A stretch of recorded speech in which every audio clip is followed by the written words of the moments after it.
Vous n'avez plus envie d'entendre parler de l'avocat des voyous. Maintenant, c'est un nouvel homme, c'est ça? Alors, ça sera peut-être plus jamais l'avocat, donc l'avocat des voyous encore moins, mais c'est vrai que cette image d'avocat des voyous du milieu m'a collé à la peau à partir de 2007 et je dois dire que les conséquences ont été dramatiques. Puisqu'on sait comment une opinion publique peut être instrumentalisée par des phrases, par des mots chocs. Vous aviez craint d'aller en prison.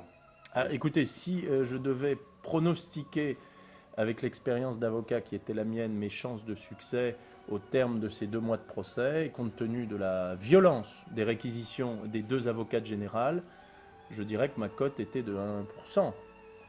J'avais plus de chances d'aller en maison d'arrêt que d'être blanchi. Donc ça n'a pas été une surprise sur le plan du fond, mais ça a été un soulagement parce que je peux vous dire que ces 13 heures de délibération ont été 13 heures de souffrance extrême. J'ai envie de dire, c'est un peu la renaissance, là, en ce moment. C'est une renaissance, oui. Et c'est d'ailleurs, je me sens un petit peu perdu aujourd'hui puisque j'étais au quotidien toujours dans l'attente de ce qu'une décision vienne me laver de tous les soupçons qui pesaient sur moi.